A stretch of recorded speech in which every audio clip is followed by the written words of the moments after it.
السلام عليكم ورحمة الله وبركاته. إن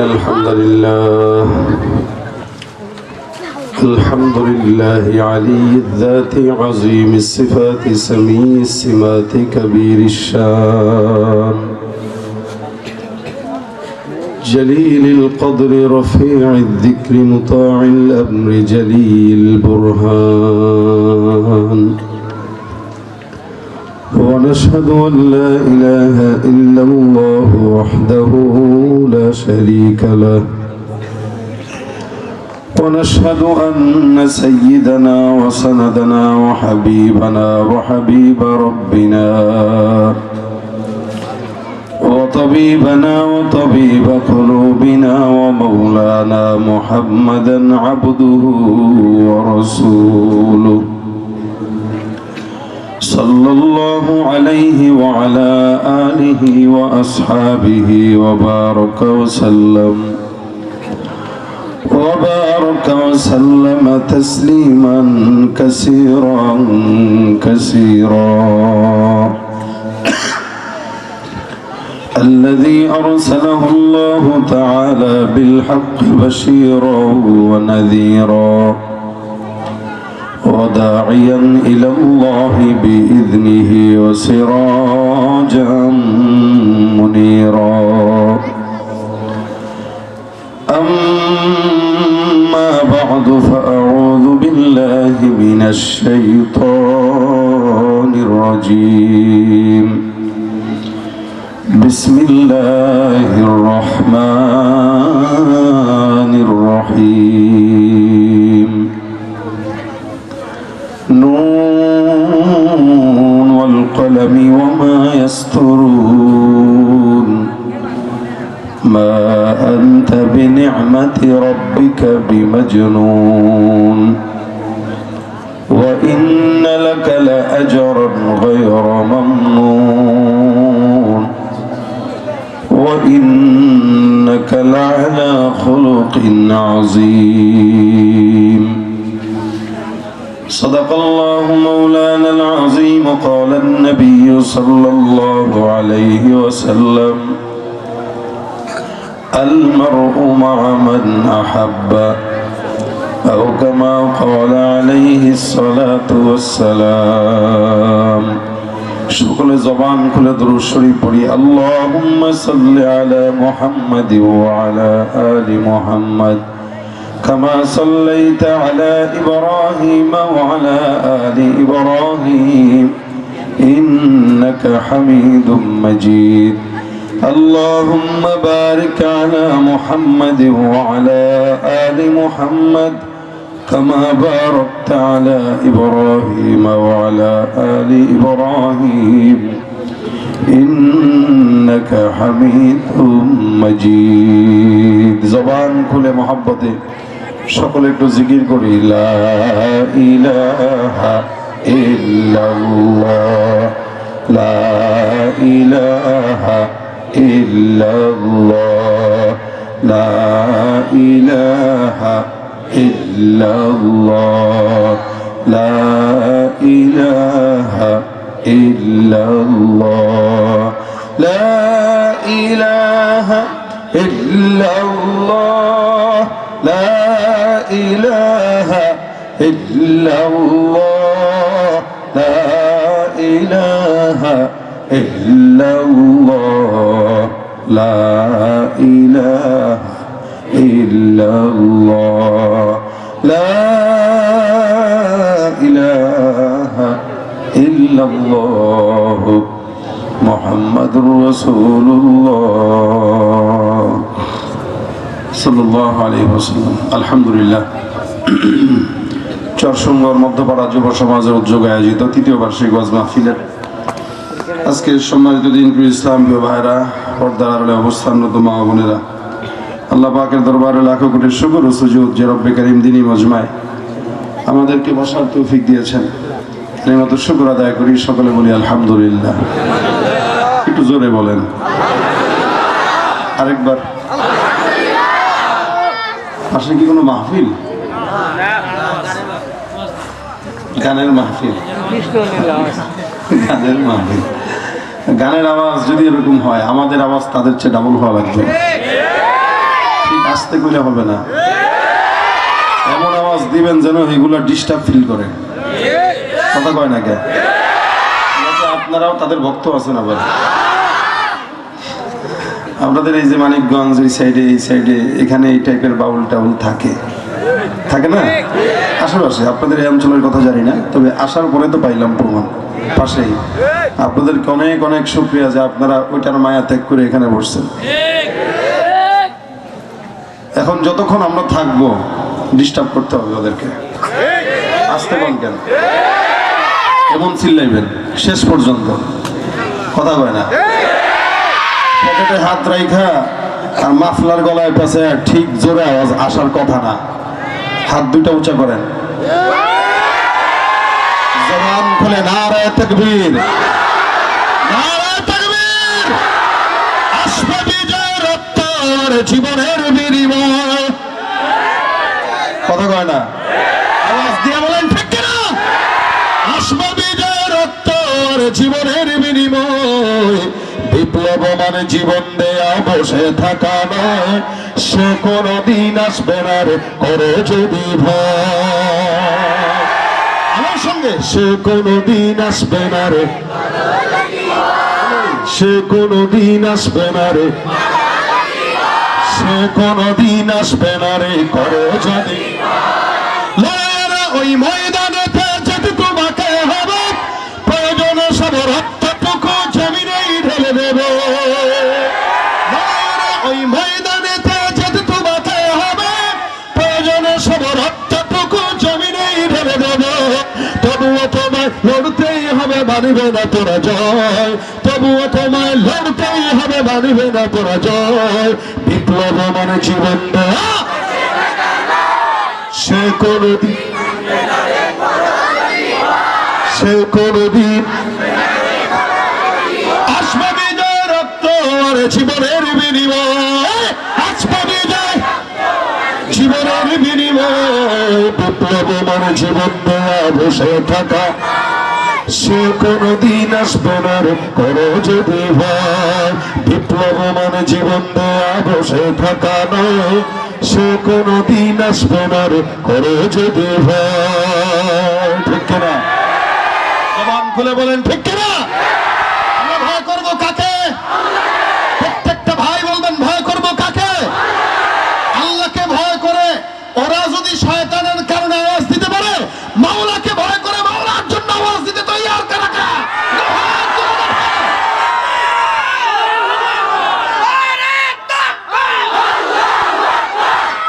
ইসলামের শত্রুরা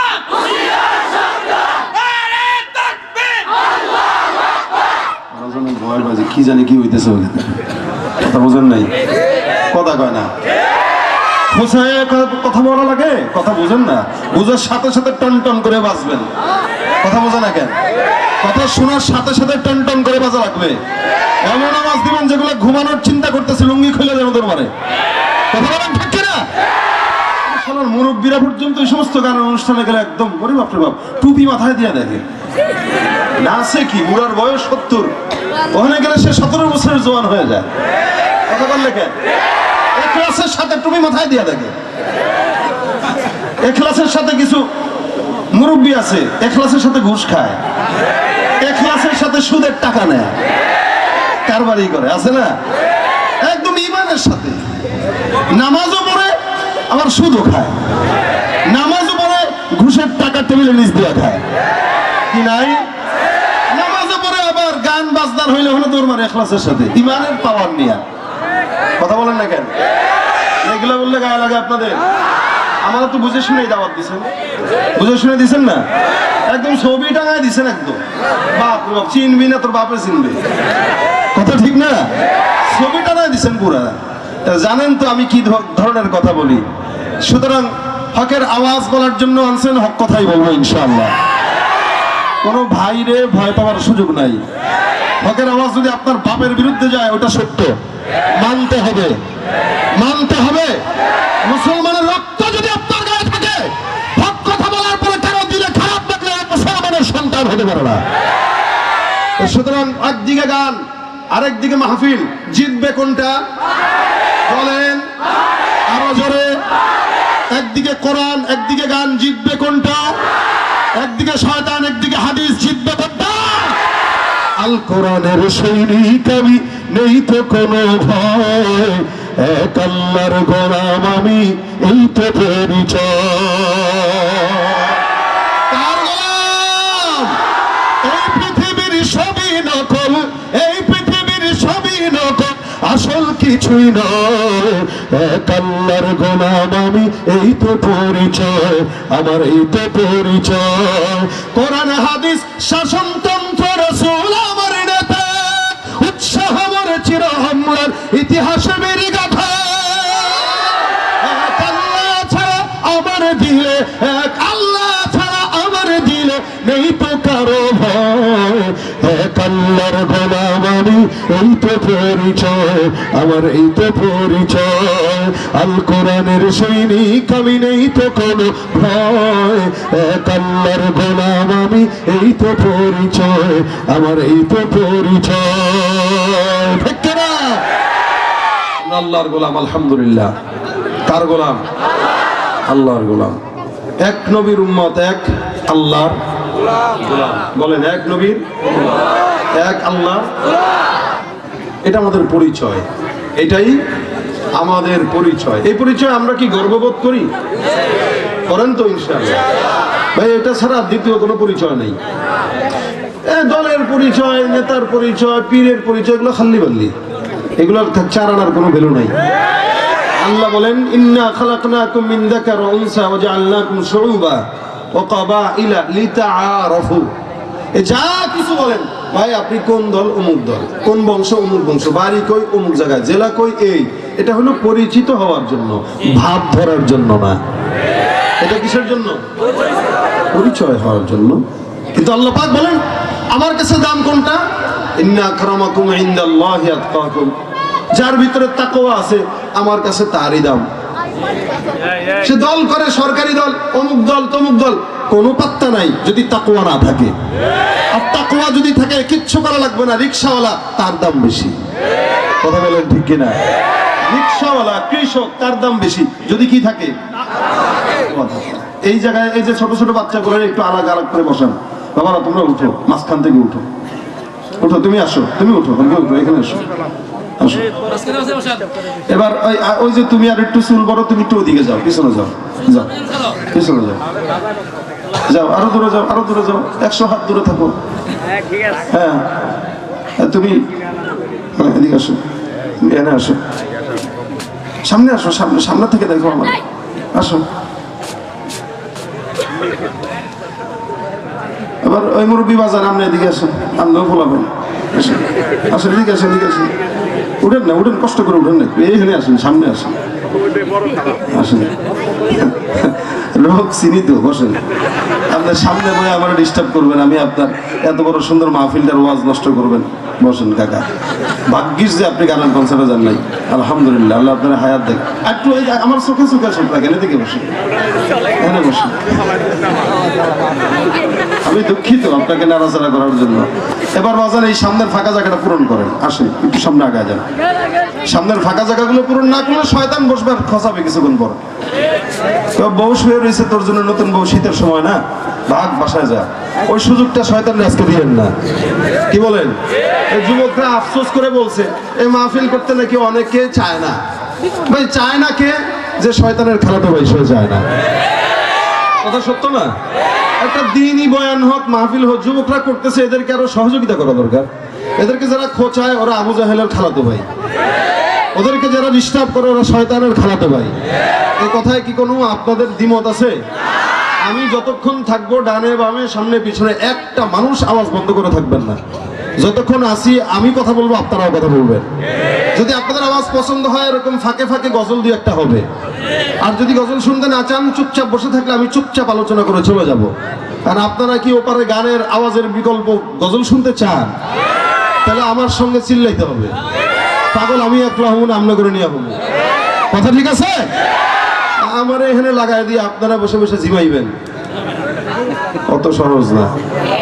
এবার সে পোলাপান দাঁড়া রয়েছে কেন? বসো। দাঁড়া থাকলে লুঙ্গি প্যান্ট যা আছে টান দিবেন, হয়তো ও বসবে না, তোর লুঙ্গি বসবে। হ্যাঁ, ওরা আমরা ফিরে ফিরে দেখবো। এমনি বসছেন কি? হাঁটতে বসছেন নাকি? জুতা খুলে ঠিক মতো বসেন। জুত পাইছেন। আমি আপনাদের এলাকায় জীবনের প্রথম আসলাম। আমি এই সাইডগুলো একটু কম আসা হয়। আজকে আসতেছিলাম, আমি বলতেছিলাম এই এলাকায় আমার জীবনের প্রথম। মানে এমনি গেছি, সিঙ্গারে গেছি, ধামরাই গেছি, কিন্তু ধামরাইয়ের ভিতরে যে এইটা ধামরাই যে এত বড়, এটা আমার জানা ছিল না। ওরে সুবহানাল্লাহ, ধামরাই তো কই, আর এটাও বলে ধামরাই। এটা তো মানিকগঞ্জের কাছেই না চলে আসছি। তা আলহামদুলিল্লাহ, আল্লাহ পাক যেহেতু আনছে, খুব বেশি আলোচনা না, স্বল্প সময়ে কিছু গুরুত্বপূর্ণ কথা বলে যাব ইনশাআল্লাহ। আল্লাহ পাক তৌফিক দান করো। কষ্ট হবে না তো? উঠাউঠি করবেন না তো? আপনাদের এলাকায় এই জায়গায় যারা বসছেন, আমরা সবাই পরিচয় যে বলেছি, প্রত্যেকটা মানুষের পরিচয় আমরা এক নবীর উম্মত, এক আল্লাহর গোলাম। এটা আমাদের সবচেয়ে বড় পরিচয়। নবীর দিক থেকে সমস্ত নবীদের ভিতরে সবচেয়ে দামি নবী মুহাম্মদুর রাসূলুল্লাহ সাল্লাল্লাহু আলাইহি ওয়াসাল্লাম, সবচেয়ে দামি নবী। আর উম্মতের ভিতরে সবচেয়ে দামি উম্মত আমরা। কারা? এই যে আমরা, অন্য কেমন আমরা। আলহামদুলিল্লাহ, নবীর দিক থেকে সবচেয়ে দামি মুহাম্মদুর রাসূলুল্লাহ, উম্মতের দিক থেকে সবচেয়ে দামি আমরা। কারা? আমরা। এই জন্য জান্নাতে যখন যাবে, সব উম্মতের আগে আমরা আগে যাব। সুবহানাল্লাহ, আস্তে বল গেছে আগে, এরপরে অন্যান্য নবীর সিরিয়াল, উম্মতরা সিরিয়ালের পিছনে পিছনে দাঁড়ায় থাকবে। ওই যে জিলাপি আর তবারক যখন দেয়, আজকে তবারক আছে আলহামদুলিল্লাহ, টেনশন নেই, আপনাদের জন্য তবারক রাখছে। তো সিরিয়াল যারা পিছনে থাকে আর আফসোস করে, আর যদি শেষ হয়ে যায়, তাই না? জিলাপি দিতেছে যদি শেষ হয়ে যায়, তবারক দিতেছে যদি শেষ হয়ে যায়। তো জান্নাতে যারা যখন আমরা যাব, সবার আগে সিরিয়াল থাকবে আমাদের, অন্য নবীর উম্মতটা থাকবে পরে। এরা ভয় পাবে, আরে জান্নাত যদি ভরে যায়। তা আমরা আগে জান্নাত দখল করার পরে আল্লাহ বলবেন এবার তোমরা যাও। সুবহানাল্লাহ, সবার আগে যাব আমরা, তারপরে যাবে অন্যরা। আমাদের নবীর উম্মতের এত এত দাম যে কিয়ামতের ময়দানে রাসূল বলেন উম্মতের সংখ্যা হবে 120 কাতার। সুবহানাল্লাহ, কাতার কয়টা? 120 কাতারে 40 কাতার সমস্ত নবী রাসূলের উম্মতরা।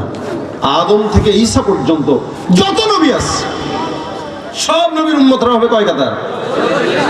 40 কাতার। এইগুলো কেন বলাই আপনাদেরকে, এগুলো মনে রাখবেন। খালি ওয়াজ শুনেন, 40 বছর দাঁড়িয়ে রাখলেন না, লাভ হইল কি?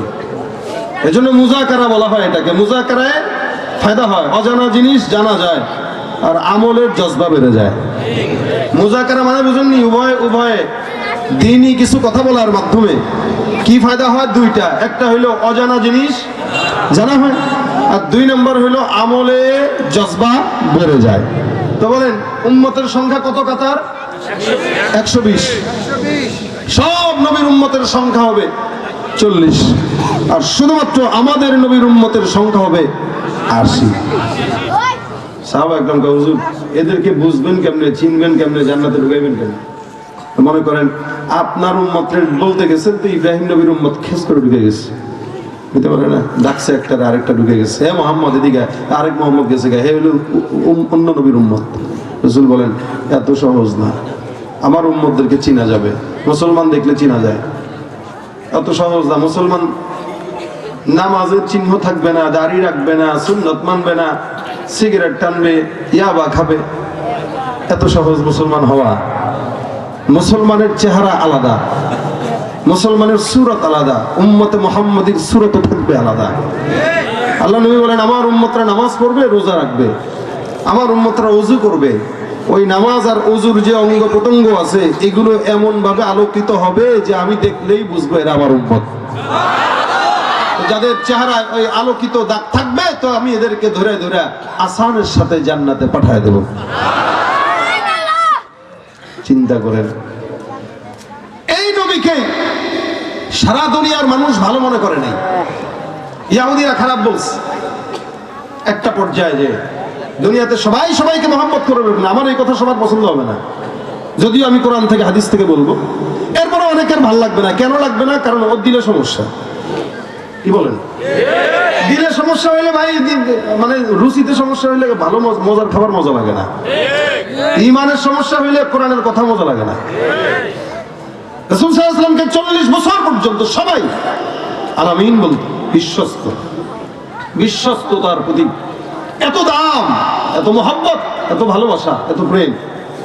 40 বছর পর যখন দ্বীনের দাওয়াতের কথা শুরু করলেন, এখন একদল কয় মুহাম্মদ তো পাগল হয়ে গেছে রে, মাথা নষ্ট হয়ে গেছে। নাউযুবিল্লাহি মিন যালিক।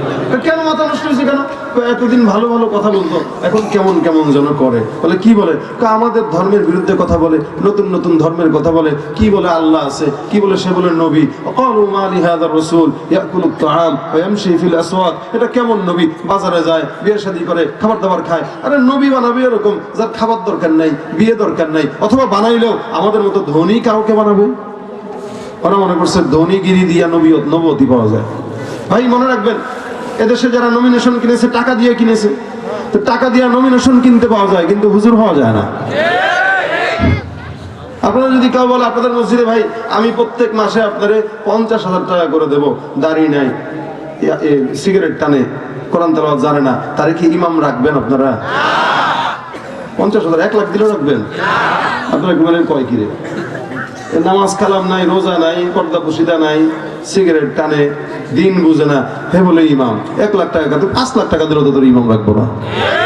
কিন্তু একটা হুজুর, তার টাকা পয়সা কিচ্ছু নাই, গরিব মিসকিন, ঘর নাই, থাকার জায়গা নাই, যদি বলেন হুজুর আমারা রাখবেন নি, আপনারা কেমন? হুজুর আপনারাই তো বুঝতেছি, টাকা দিয়া ইমামতি পাওয়া যায় না। ইমামতির জন্য যোগ্যতা লাগে, নবুয়তের জন্য টাকা দিলেই হয় না। আবু জাহেল হলে নবী হওয়া যায় না। নবুয়তের জন্য আল্লাহর পছন্দ আর যোগ্যতা লাগে। এরা কয় পাগল। আল্লাহ পাক রব্বুল আলামিন বলেন এত সহজ না। আমার নবীকে যারা পাগল বলে, আমি আল্লাহ ঘোষণা করলাম ওদের বাপ দাদা 14 গোষ্ঠী সহ পাগল।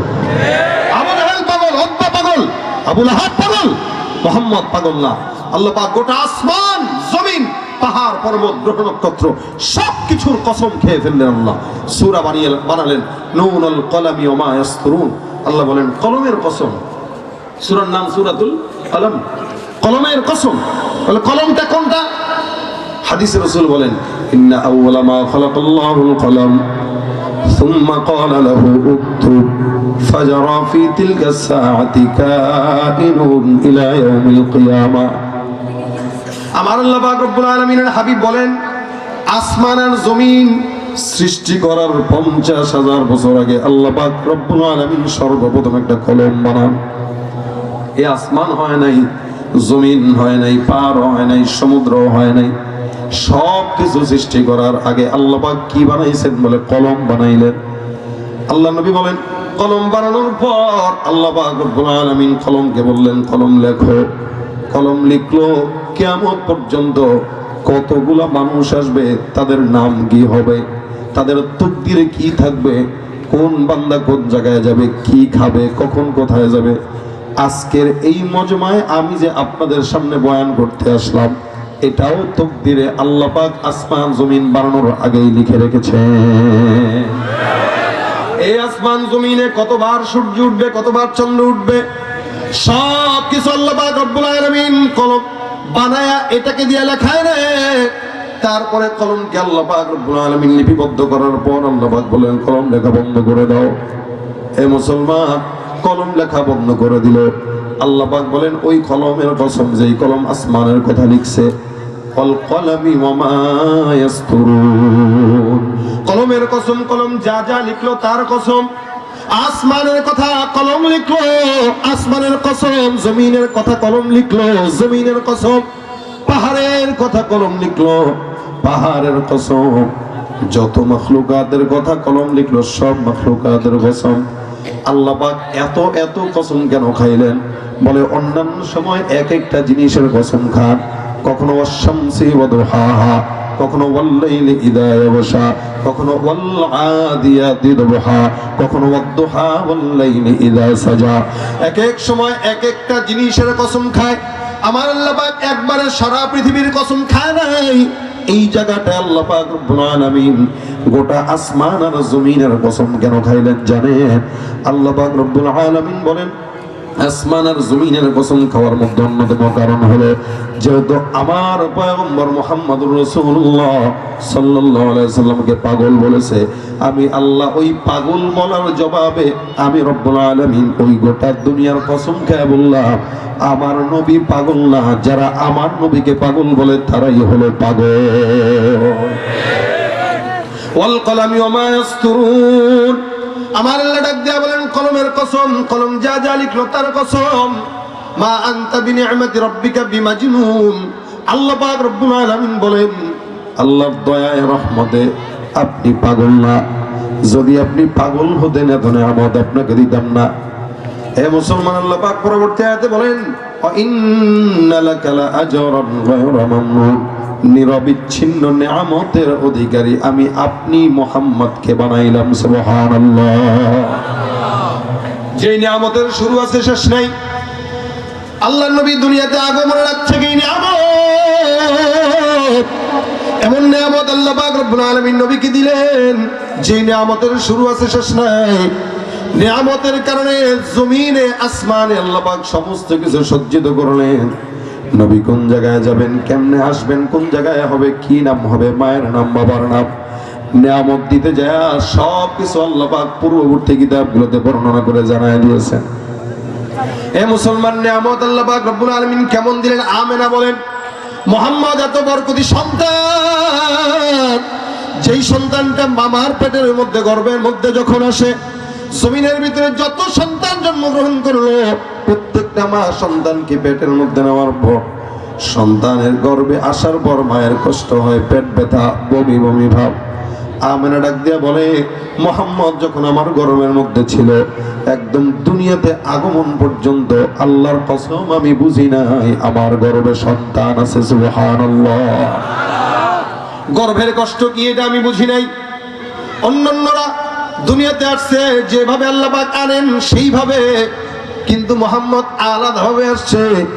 আল্লাহর নবী সাল্লাল্লাহু আলাইহি সাল্লাম যখন বদর বন করে আপনি আমি কান্নাকাটি করে ওয়া ওয়া করে নাপাক অবস্থায় দুনিয়াতে আসি, আপনার আমার নবী মুহাম্মদুর রাসূলুল্লাহ সাল্লাল্লাহু আলাইহি সাল্লাম একদম পুত পবিত্র অবস্থায় সিজদারত অবস্থায় জমিনের মধ্যে ভূমিষ্ঠ হয়। সিজদারত অবস্থায় আমার পয়গম্বর ভূমিষ্ঠ হয়। হালিমাতুস সাদিয়া বলে যখন নাকি আমরা আরব দেশে সন্তানদেরকে দুধ পান করানোর জন্য মক্কা শহরে যেতাম, বনু সাদ গোত্র থেকে আমরা অনেকগুলো মানুষ রওনা। আমরা যখন বনু সাদ গোত্র থেকে যাই, আমি একটা কাফেলার সঙ্গে জড়িত হই, কিছু সন্তানকে দুধ পান করাবো আর বিনিময়ে কিছু অর্থ সম্পদ গ্রহণ করবো। বনু সাদ গোত্র থেকে যখন আমরা রওনা হয়ে গেলাম, আমার ঘোড়া ছিল দুর্বল, আমি এই দুর্বল ঘোড়া নিয়ে রওনা হয়ে গেলাম। এই যাওয়ার পরে যেতে যেতে যেতে যেতে পথের মধ্যে আমার ঘোড়া সবার পিছনে, সবার ঘোড়া আগে আগে যায়। আমার ঘোড়া দুর্বল থাকার কারণে সবার পিছে যায়, সবাই আগে আগে যায়। এ মুসলমান, হালিমাতুস সাদিয়া বলেন মক্কার জমিনে আমরা যখন পৌঁছলাম, সব মহিলারা যার যার মতো করে বাচ্চা নেয়। আমি এমন দুর্বল, আমার কোলের মধ্যে একটা আব্দুল্লাহ নামের সন্তান আছে, যে সন্তানটা নিজেই দুধ পায় না, দুধের স্বল্পতা। আমার শরীরের এই অবস্থা দেখার পর কেউ আমার কাছে সন্তান দিতে চায় না। ওদিক দিয়া মুহাম্মদুর রাসূলুল্লাহ সাল্লাল্লাহু আলাইহি সাল্লাম ইয়েতিম, যার কারণে এতিম সন্তানকে কেউ নিতেও চায় না, আর আমার মতো গরিবের কাছেও কেউ দিতেও চায় না। সব মহিলারা যাদের যার মতো করে সন্তান নেয়, আমি সন্তান পাই না, মুহাম্মদ কোনো মাও পায় না। হঠাৎ করে সবার নেওয়া শেষ, আমি মুহাম্মদের কাছে গেলাম নেওয়ার জন্য। মনে হইল এই সন্তানের বাবা নাই, কি পাবো, বলে ফ্রি নেওয়া লাগবে। কিন্তু আমার কাছে মনে হলো স্বামীর সঙ্গে মাশওয়ারা করলাম, স্বামী আমার এইবারে খালি হাতে যাওয়ার চাইতে একটা সন্তান নেওয়া তো অনেক ভালো। স্বামী আমাকে ডাক দেয়া বলে, ও হালিমা, আমার দিল বলে এই সন্তানকে নাও, কারণ আল্লাহ পাক এই সন্তানের চেহারায় বরকতের ছাপ রেখে দিয়েছে।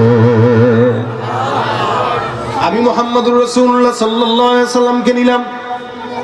সবাই যার যার তাবুতে যায়, সন্তানদেরকে দুধ পান করায়।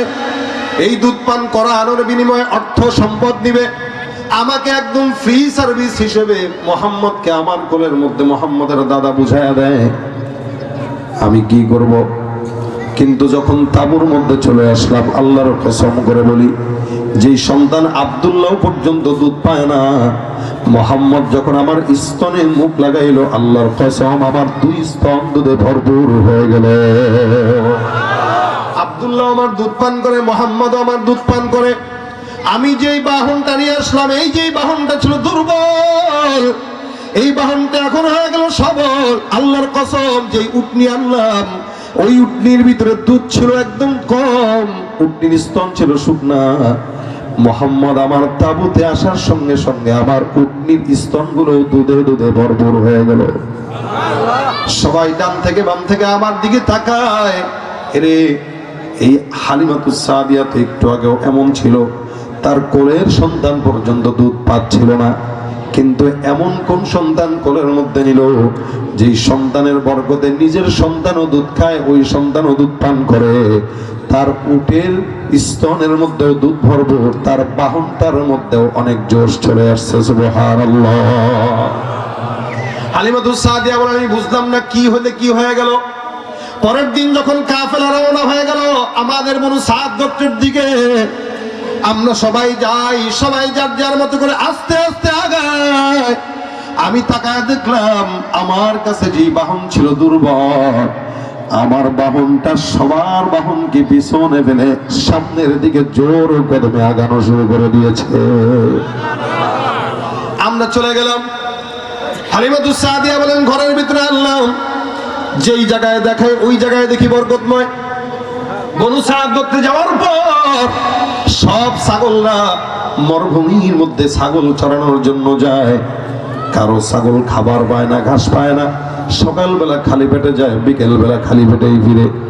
আল্লাহর কসম করে বলছি, আমার এতগুলো ছাগল, এতগুলো গরু, এতগুলো যত সম্পন্ন চতুষ্পদ জন্তু আছে, সবগুলো সকালবেলা খালি পেটে যায়, বিকেল বেলা যখন আসে তো সবগুলোর পেট ভরপুর করে বাসায় ফিরে। সবাই তাকাতাকি শুরু করলো, কয় কি রে, কেমনে, কি সম্ভব, কেমনে? আমি তো বুঝলাম আমি টাকার বিনিময়ে না আনলেও একটা বরকতের খাজানা কোলে করে নিয়ে আসছি। আমার বরকত যতদিন যাইলো আমার বরকত বাড়া শুরু হয়ে গেল। অন্যান্য সন্তানরা যখন কথা বলে তখন সর্বপ্রথম কথা বলে আব্বা অথবা আম্মা। সব বাচ্চাদের মতো মোহাম্মদ নয়, মোহাম্মদ জ্বালায় না।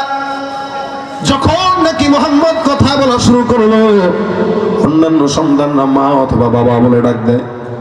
আমি লক্ষ্য করলাম মোহাম্মদ যখন সর্বপ্রথম জবান দিয়া কথা বলা শুরু করলো, মোহাম্মদের সর্বপ্রথম কথার আওয়াজ ছিল একটাই, আল্লাহু আকবার কাবীরা ওয়ালহামদুলিল্লাহি কাসীরা সুবহানাল্লাহি বুকরাতাও ওয়া আসীলা। আল্লাহু আকবার, বাচ্চা তার সর্বপ্রথম কথা বলতেছে আল্লাহু আকবার কাবীরা আলহামদুলিল্লাহি কাসীরা সুবহানাল্লাহি বুকরাতাও ওয়া আসীলা। সব বাচ্চার চেয়ে আলাদা না একই রকম? আলাদা। এবার আব্দুল্লাহ বলে, মোহাম্মদের বয়স যখন আরেকটু বাড়ছে, আমি একদিন ছাগল চড়াইতে গেলাম, মোহাম্মদ আমার সঙ্গে যায়।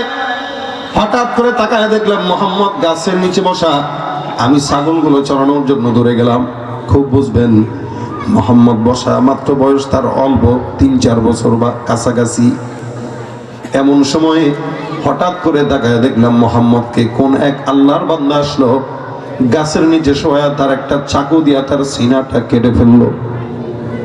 আমি ভয় পেয়ে গেলাম দূর থেকে, কি ব্যাপার, আমার ভাই মোহাম্মদকে কে মারতে আসলো? আমি দূর থেকে ভয়ে আড়াল করে দেখতেছিলাম। আমি তাকায় দেখলাম মোহাম্মদের বুকটা ছিড়ল, আর ভিতর থেকে কি যেন বের করলো। একটা পাত্রের ভিতরে পানি ছিল, ওই পানি দিয়ে 2-3 বার ধুইল, তারপরে আবার সিনার মধ্যে ঢুকায় রেখে সেলাই করে দিয়ে চলে গেল। আমি ভয় পেয়ে আমার মায়ের কাছে এসে বিচার দিলাম। মা সুন্দর করে দৌড় দিয়ে চলে আসলো, আমার ভাইকে বুকের মধ্যে নিয়ে বলল, বাবা মোহাম্মদ, তোমার কোনো সমস্যা কিনা? মোহাম্মদ বলে, না না, কি যেন হলো আমি নিজেও বুঝি নাই। তার মানে আসলে আল্লাহ পাক রব্বুল আলামিন আপনার আমার পয়গম্বরের সিনাটাকে চাক করে পবিত্র অন্তরটে একদম জমজমের পানি দিয়া ধৌত করে দিয়েছে। এটা যেন পরিচ্ছন্ন। এই জন্য রাসূল সাল্লাল্লাহু আলাইহি ওয়াসাল্লাম বলেন শয়তান সবার কাছেই থাকে, আমার কাছে ছিল হুয়া আসলামা, আমার কাছে যেটা ছিল ও নিজে মুসলমান হয়ে গেছে। রাসূলের শয়তান কি হয়েছে? ও নিজেই মুসলমান হয়ে গেছে। রাসূলের ধোঁকা দিবে কি? নবীর কাছে কেমনে যায়? নবী সাল্লাল্লাহু আলাইহি ওয়াসাল্লামকে আল্লাহ পাক রব্বুল আলামিন যদি দাম না দিতেন এগুলো তো হইতো না। এ মুসলমান, আবু তালেব বলে আমার ভাতিজা মুহাম্মদ এত বরকতময় নবী, বয়স যখন 7-8 বছর 9 বছর, একদিন আমরা শাম দেশে ব্যবসার জন্য সিরিয়া যাব। সিরিয়ার উদ্দেশ্যে রওনা হলাম। আমার ভাতিজা মুহাম্মদ আমার কাছে আবদার করলো, চাচা আপনি দয়া করে আমাকে আপনার সঙ্গে ব্যবসার সফরের মধ্যে নিয়ে যান। আবু তালেব বলে ভাতিজা মুহাম্মদ যখন আমাকে বারবার আবদার করলো, আমি কি করব বারবার চিন্তা করলাম ছেলেটাকে রেখে যাওয়ার চাইতে নিয়ে যাওয়াটাই মনে হয় বেটার। ভাতিজা মুহাম্মদ যখন বারবার আবদার করলো, আমি আমার ভাতিজা মুহাম্মদকে নিয়ে গেলাম। প্রতিমধ্যে যেতে যেতে একটা জায়গায় সফর বিরতি দিলাম। হঠাৎ করে একটা গির্জার পাদ্রী আমাদের সামনে এসে বলল, এ কাফেলার সর্দার তুমি কে? বলে আমি আবু তালেব, কাফেলার সর্দার। বলে আসো, আজকে দুপুরবেলা তোমার কাফেলার সব বান্দাদেরকে আমার খানগায় দাওয়াত মেহমানদারি করব। একটা পাদ্রী এই কাফেলার সব বান্দাকে মেহমানদারি করানোর নিয়ত করলো। খাবার দাবার যার যার সামনে সামনে দেয়, সবার সামনে খাবার দিল। কিছুক্ষণ পর ডাক দিয়া বলে, কি ব্যাপার তোমাদের সব মানুষ এই জায়গায় বসছে কিনা একটু বলো। আবু তালেবের এই প্রশ্নের জবাব আবু তালেব ডাক দিয়া বলে, হ্যাঁ আমাদের কাফেলার যত মানুষ আছে সবাই এই জায়গায় বসছে, কেউ বাকি নাই। মূলত মুহাম্মদুর রাসূলুল্লাহ ওই জায়গায় ছিলেন না। আবু তালেবকে আবার প্রশ্ন করা হয়, কোন মানুষ বাকি আছে কিনা দেখো।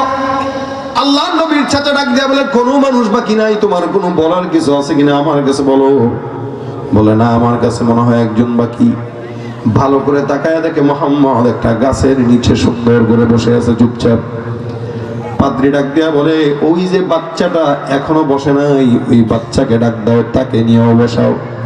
আবু তালেব বলে, বাচ্চা মানুষ, বড়দের সঙ্গে বসা দরকার নেই, তারা আলাদা খাওয়াই দেবো, টেনশন করেন না। যা বলা দরকার আমাদের কাছে আপনি বর্ণনা করেন। আবু তালেবের কথা শোনার পর পাত্রী মনে মনে কয়, সিন্নি খাইলি কার উসিলায় মোল্লা চিনলি না, মুহাম্মদের উসিলায় এক জায়গায় দাওয়াত খাইলি, এখন কস মুহাম্মদ থাক না, না ওই বাচ্চাকে ডাক দাও, বাচ্চা আসবে, একসঙ্গে খাবার দিব, তারপরে খাবার গ্রহণ করবা। মুহাম্মদকে ডাকা হলো, খাবার দাবার দেওয়া শেষ, খাওয়াও শেষ। এবার পাদ্রী আবু তালেবকে ডাক দেয়া বলে, শোনো তোমার সঙ্গে আমার গোপনে কিছু কথা আছে, এই কথাগুলো একটু শ্রবণ করো। পাদ্রী এবার ডাক দেয়া বলে, গোপন কথা হইলে শোনো, এই বাচ্চার সঙ্গে আমার কিছু কথা আছে, বাচ্চাকে আমি চিনি। আবু তালেব ডাক দেয়া বলে, এমন বাচ্চাকে আপনি কিভাবে চিনেন?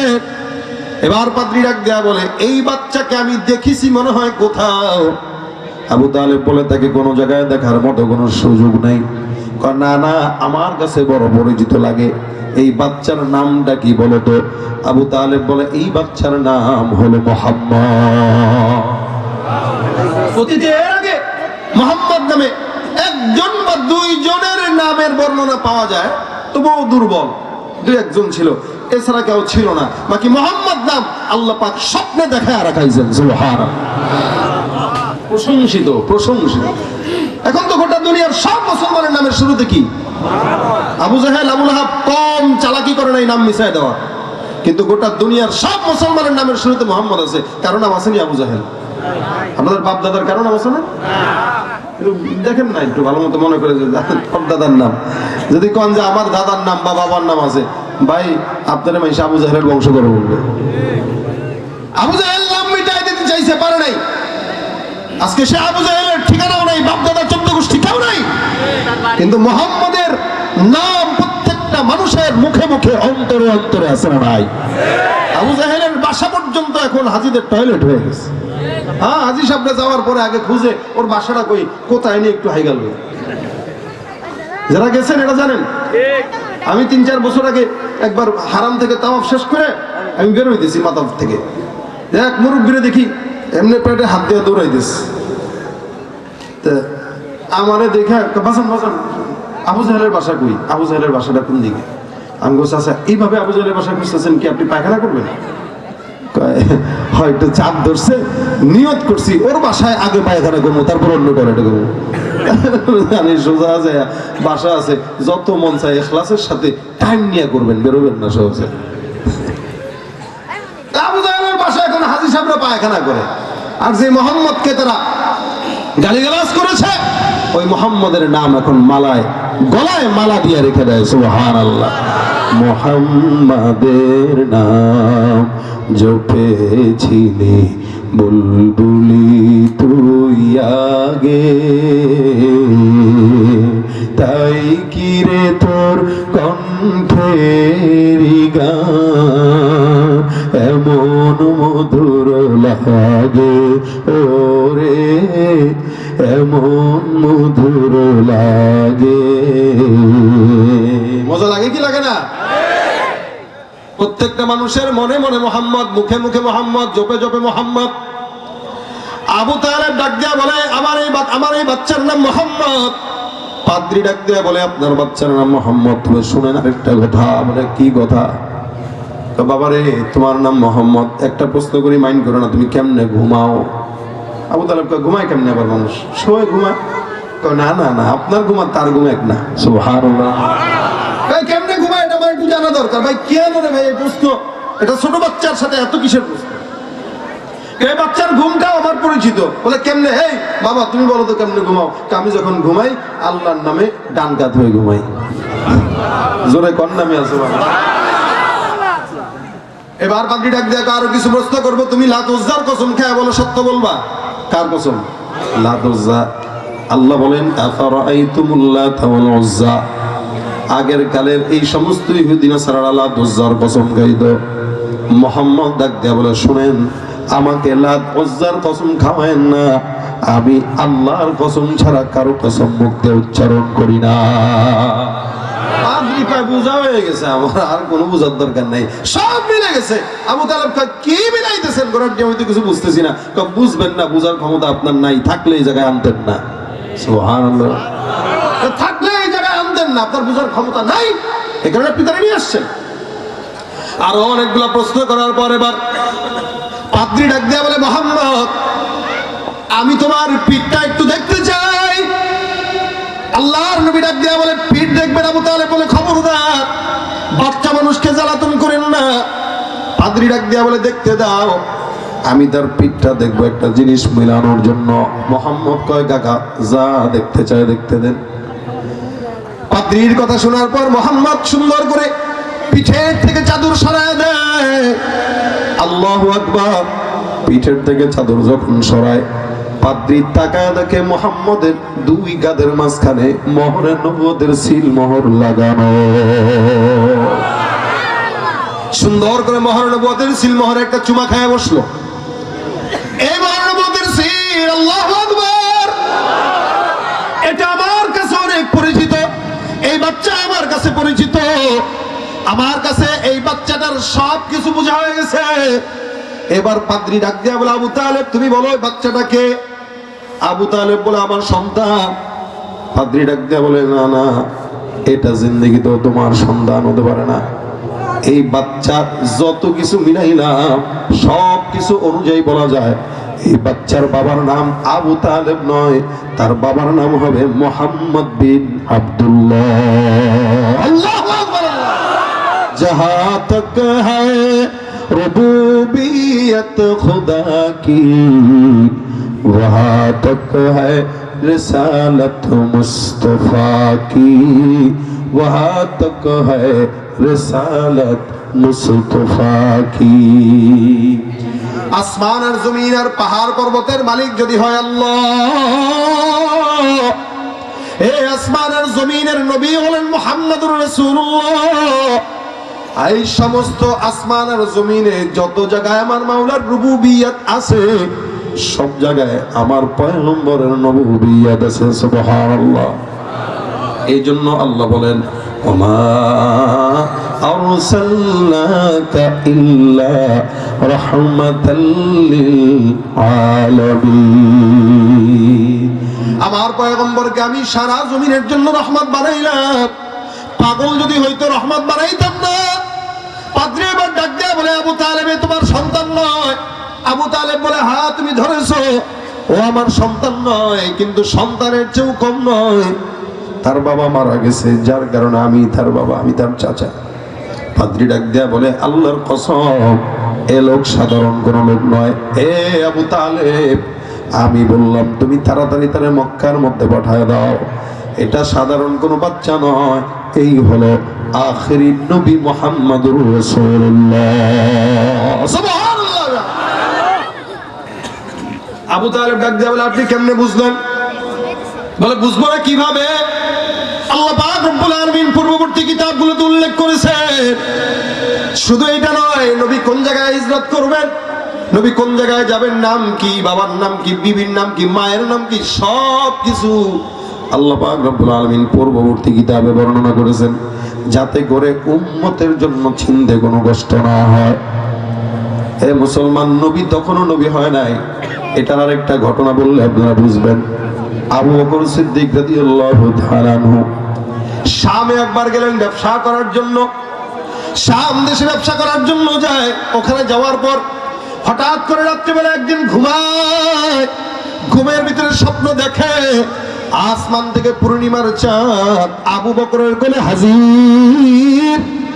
আবু বকর ডাক দিয়া বলে ঘুম থেকে জেগে পাদ্রীর কাছে দৌড়ে যায়। যা ডাক দিয়া বলে পাদ্রী, আল্লাহ পাক রব্বুল আলামিন আমাকে এমন একটা স্বপ্ন দেখাইলেন, আসমানের পূর্ণিমার চাঁদ আমার কোলে হাজির। আমি স্বপ্নের মধ্যে দেখলাম, আমার ব্যাখ্যাটা কি হবে একটু বর্ণনা করে শোনায় দেন। পাদ্রী বলে নাম কি তোমার? বলে আবু বকর। বাড়ি কই? বলে মক্কা। এরে বাবার নাম কি? বলে কুহাফা। আবু বকরের নামগুলো শোনার পর, পরিচয় শোনার পর এবার পাদ্রী ডাক দেয়া বলে তোমার কপাল অনেক রাজকীয় কপাল, সাধারণ মানুষ এমন কোন দামি স্বপ্ন দেখতে পারে না। আবু বকর ডাক দেয়া বলে আমার স্বপ্নের ব্যাখ্যাটা আগে বর্ণনা করে শোনায় দেন। পাদ্রী বলতেছে ইন্নাহু সায়বাতু বিকুম নাবিয়্যু আখিরিজ জামান তাকুনু ওয়াজিরান ফি হায়াতিহি ওয়া খলিফাতান বা'দা মামাতিহি। এবার আল্লাহ পাক রব্বুল আলামিনের ওই বান্দা ডাক দেয়া বলে আবু বকর, অচিরেই তুমি যেই স্বপ্ন দেখেছো এই স্বপ্নের ব্যাখ্যা হলো আখির জামানার পয়গম্বর মুহাম্মদুর রাসূলুল্লাহ সাল্লাল্লাহু আলাইহি ওয়াসাল্লাম জমিনের ভিতরে নবী হয়ে আসবে। ওই নবী বেঁচে থাকা অবস্থায় তুমি তার সাহাবী হইবা। ওই নবীর ইন্তেকালের পরে ইসলামের সর্বপ্রথম খলিফা তুমি আবু বকর হবা। আবু বকর রাদিয়াল্লাহু তাআলা হুকার বলে কি? হ্যাঁ, এটাই হলো ব্যাখ্যা। আল্লাহর বান্দা চলে যায়। বাড়িতে যাওয়ার পর আল্লাহর বান্দা কয় এই স্বপ্নের ব্যাখ্যা আমি কাউরে বর্ণনা করি নাই, বিবিরও বলি নাই, মারেও বলি নাই।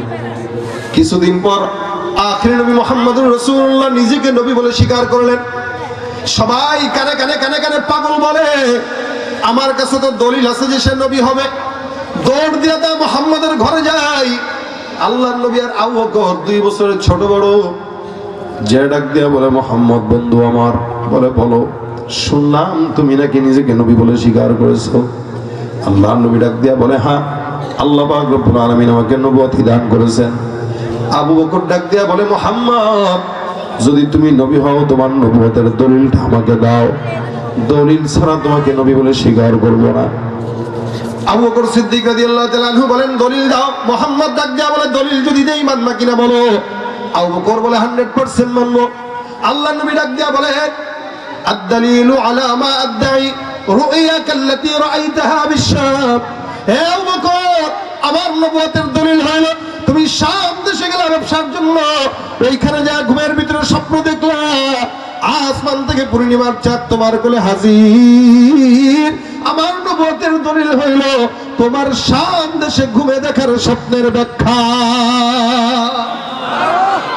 আবু বকর ডাক দিয়া বলে সেই পয়গম্বর মক্কার জমিনে থেকে শামের ব্যবসার কথা, ব্যাখ্যার কথা বলতে পারে। ওই নবী সাধারণ কোন মানুষ নয়, মিথ্যাও কোন নবী নয়। আমার দিল পরিষ্কার সাক্ষী দেয় তুমি আখির নবী। আমাকে তোমার হাতে হাত রেখে বায়াত করে কালেমা পড়ায় মুসলমান বানায় দাও। আমার আল্লাহ বলেন ইন্নালাকা লাআজরুন গায়রা মামনুন। পাগল যদি হইতে বলেন তো এত নিয়ামত দিত? নবীর নিয়ামতের কথা বর্ণনা করতে করতে জ্ঞান শেষ হয়ে যাবে, এলেম ফুর হয়ে যাবে, বলা শেষ হবে না, রাত পার হয়ে যাবে, বলা শেষ হবে না। আপনি আমি আল্লাহ নবীর বর্ণনা করার জন্য যোগ্য নয়, আমার নবীর প্রশংসা গাওয়ার জন্য একমাত্র যোগ্য হলেন আল্লাহ। ঠিক কিনা? না উম্মত দাবি করতে পারি, তাও ভণ্ড। নামাজ পড়ে না উম্মত, দাড়ি রাখে না উম্মত, সুন্নাত মানে না উম্মত, রাসূলের সুন্নাতের উপরে চলে না উম্মত, রোজা রাখে না উম্মত, আবার নিজের উম্মত বলে দাবি করে। শুধুমাত্র যেখানে বছরে একদিন ঈদে রবিউল আউয়াল আসে তখন নিজের নবীর আশিক দাবি করে, আর সারা বছর নবীর উল্টা পথে চলে। আছে না নাই? তুমি নবীর উম্মত দাবি করো, সুন্নাহ মানো না, নবীর অপমানে তোমার হৃদয় কাঁদে না। ঠিক না?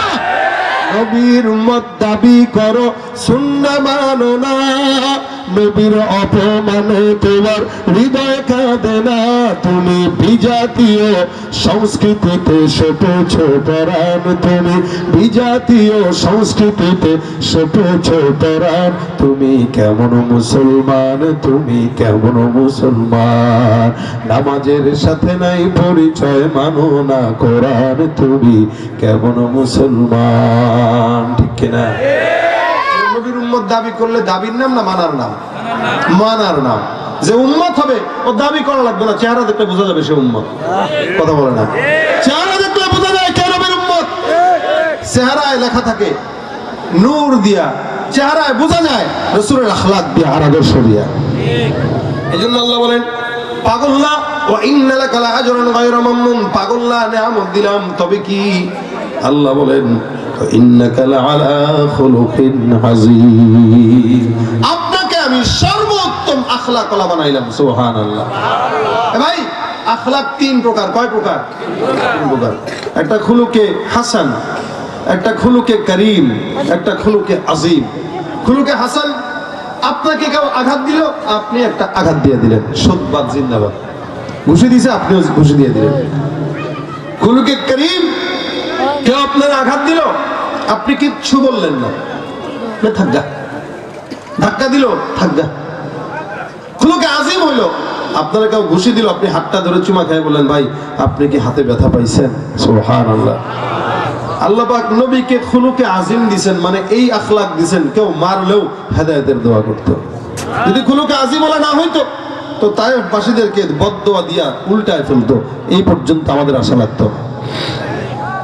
এত কষ্ট দিয়েছে তায়েফবাসী, মারতে মারতে রক্ত পা দিয়ে বের হয়ে জুতার তলার সঙ্গে লেগে থাকতো।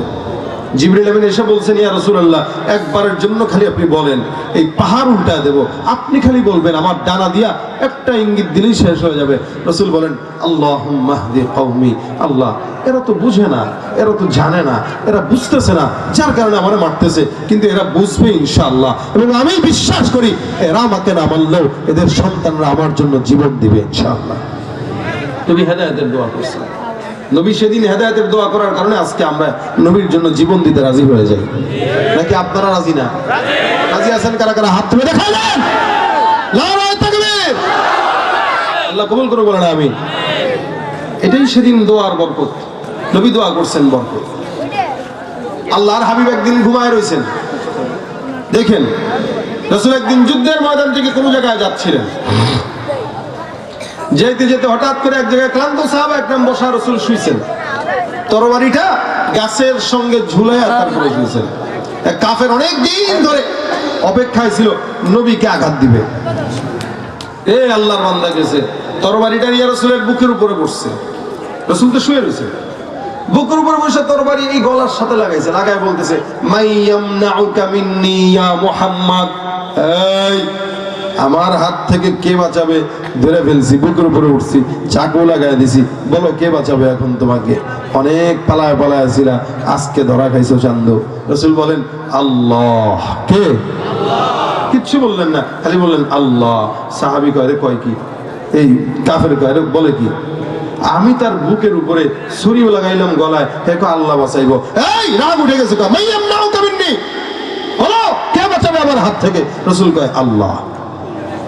এই বেচারা আল্লাহ ডাক শোনার সাথে সাথে হাত কেঁপে, শরীর কেঁপে, তরবারি পড়ে ও নিজে পড়ে গেছে। সুবহানাল্লাহ। এটা আল্লাহ ডাকের বরকত আর পাওয়ার। নবী সাল্লাল্লাহু আলাইহি ওয়াসাল্লাম টুক করে উঠে গেছেন, উঠে আবার ওই কাফেরের বুকের উপরে উঠে পড়ছেন। সুবহান।